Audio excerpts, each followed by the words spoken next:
Hi, my name is Krystal, and I guess welcome to my YouTube channel. I don't know why I've never hopped on here before. Okay, that's a lie. I do know why I've never hopped on here before. It's because of fear. Absolute fear of this little section of the internet.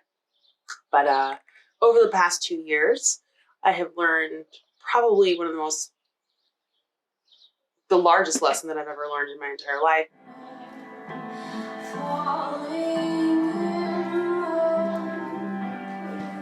Which is life is short.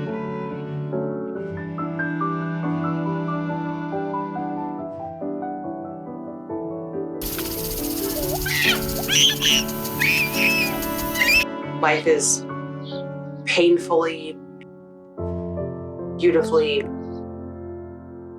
short.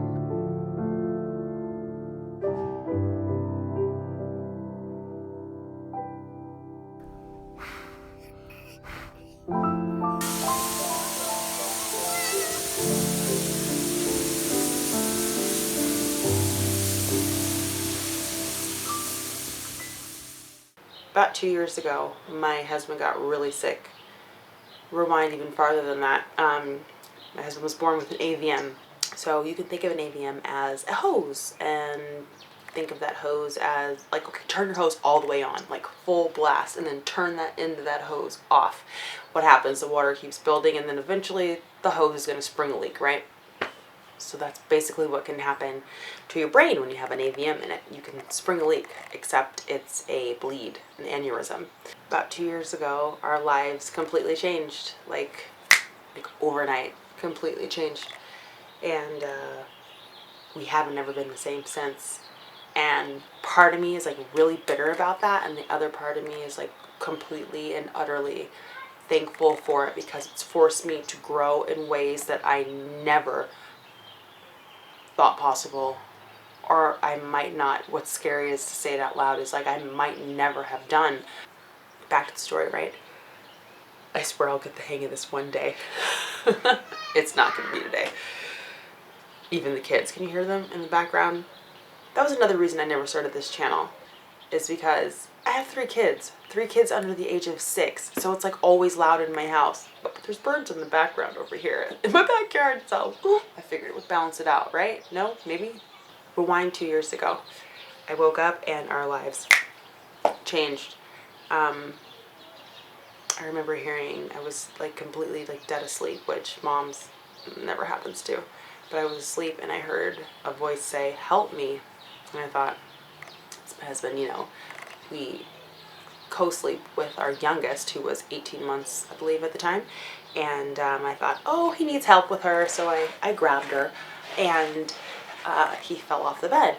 And I kind of giggled. I was like, you just fell off the bed? Because, sad to admit it, but like I've fallen off the bed multiple times. I don't know if you've ever slept with a toddler, but they sleep like sideways. So falling off the bed and getting kicked in the teeth, it's like a pretty common occurrence. So anywho, he fell off the bed, and the next thing you know, though, the bed started shaking, and I knew that something was wrong.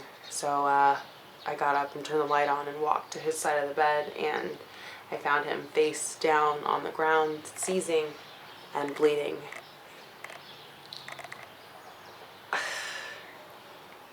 And from then on, like, our lives they've never been the same. So he started having seizures, and took him to every single neurologist that I could, trying to get him surgery or whatever they could do to fix it. And turns out that his AVM is eloquently placed, which means it's in a section of his brain that runs through his motor cortex,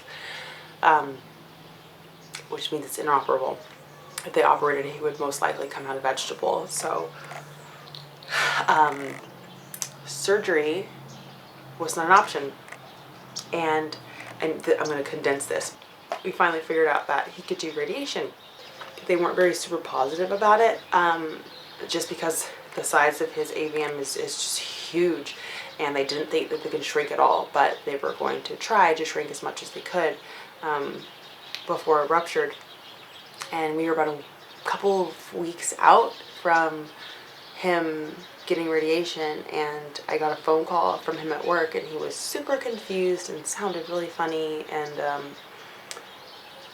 I thought he had just like had a seizure, and I thought, oh, just bring him home, I'll take care of him, no big deal. And then he came home, he was super tired, had a really bad headache, and then he just really started sleeping like that whole day. Slept through the night, woke up in the morning, and I thought, I think he's had a bleed.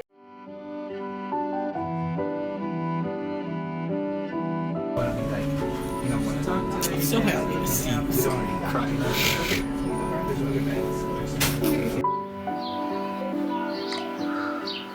The thing that we were so afraid of happened, and my world just, it's shattered. No one thought that he would make it. I can't even explain how it feels when you're told something like that. It's like an out-of-body experience, and you're not even in your own body anymore. You're staring over yourself, wondering like, what nightmare movie am I even in?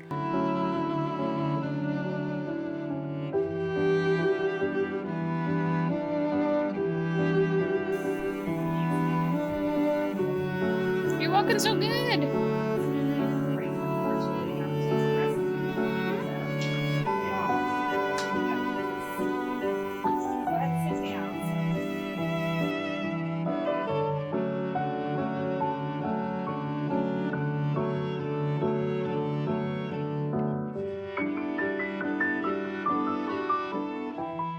So yeah, he had a 33-day hospital stay where he suffered 2 more aneurysms, so we had a total of 3 aneurysms. He suffered from major short-term memory loss. I'm talking he would remember things for about 5 minutes max, and then it would start over again. So we would be grooving, talking, and then he'd be like, where am I? What's going on? You know, what he would panic, and he was a different person and had rage, and it was wild. The person who I've known since I was 15 years old, I'm 34 now, it was gone.